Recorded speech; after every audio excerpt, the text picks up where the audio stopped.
அண்மை செய்தி செந்தில் பாலாஜி தாக்கல் செய்த மனு மீதான விசாரணை பிப்ரவரி 7ஆம் தேதிக்கு ஒத்திவைக்கப்பட்டுள்ளது. அண்மை செய்தியாக தற்போது நாம் பார்த்துக் கொண்டிருக்கிறோம். செந்தில் பாலாஜி ஜாமீன் வழக்கானது ஒத்திவைக்கப்பட்டுள்ளது. முழுவதுமான விவரங்களை வழங்குவதற்காக செய்தியாளர் கிருஷ்ணா இணைப்பில் இருக்கிறார். அவரிடம் விவரங்களை கேட்டறியலாம். கிருஷ்ணா, இது குறித்தான விவரங்களை பதிவு பண்ணுங்க. வணக்கம். சட்டவிரோத பண பரிமாற்ற தடை சட்ட வழக்கில் 2023 ஜூன் 14ஆம் தேதி அமைச்சர் செந்தில் பாலாஜி கைது செய்யப்பட்டு அதற்கு எதிராக கடந்த ஆண்டு ஆகஸ்ட் மாதம் அமலாக்கத்துறை தரப்பில் குற்றப்பத்திரிகையானது தாக்கல் செய்யப்பட்டுள்ளது.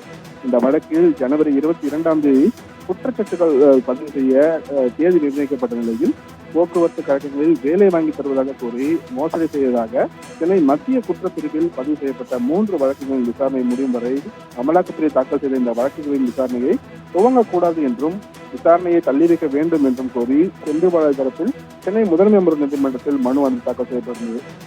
இந்த மனுவிற்கு பதிலளித்து அமலாக்கத்துறை தரப்பில் தாக்கல் செய்யப்பட்ட பதில் மனுவில் வழக்கின் விசாரணையை முடக்கி குற்றச்சாட்டுகள் பதிவையும் சாட்சி விசாரணையும் தாமதப்படுத்தும் நோக்கில் இந்த மனு தாக்கலானது செய்யப்பட்டுள்ளதாக அமலாக்கத்துறை தரப்பில் தெரிவிக்கப்பட்டுள்ளது. வழக்கின் சாட்சி விசாரணையை தள்ளி வைக்க கோரி மனு தாக்கல் செய்யப்பட்டுள்ளதே தவிர குற்றச்சாட்டு பதிவை அல்ல என்றும் போதுமான எந்த ஒரு காரணமும் இல்லாததால் விசாரணையை தள்ளி வைக்க கோரிய மனுவை தள்ளுபடி செய்ய வேண்டும் எனவும் அமலாக்கத்துறை தரப்பில் கோரப்பட்டது. இந்த நிலையில் இந்த வழக்கு சென்னை மாவட்ட 3வது கூடுதல் நீதிமன்ற நீதிபதி ஜி.வி. ஆனந்த் முன்பாக இன்று விசாரணை கொண்டது. அப்போது செந்தில் பாலாஜி சார்பில் ஆஜரான வழக்கறிஞர் அமலாக்கத்துறையின் பதில் மனுவுக்கு பதிலளிப்பதற்காக அவகாசம் வேண்டும் என்ற ஒரு கோரிக்கையை முன்வைத்தார். இதனை ஏற்றுக்கொண்ட நீதிபதி வழக்கின் விசாரணையை பிப்ரவரி 7ஆம் தேதிக்கு தள்ளி வைத்து உத்தரவிட்டிருக்கிறார். புரண்யா.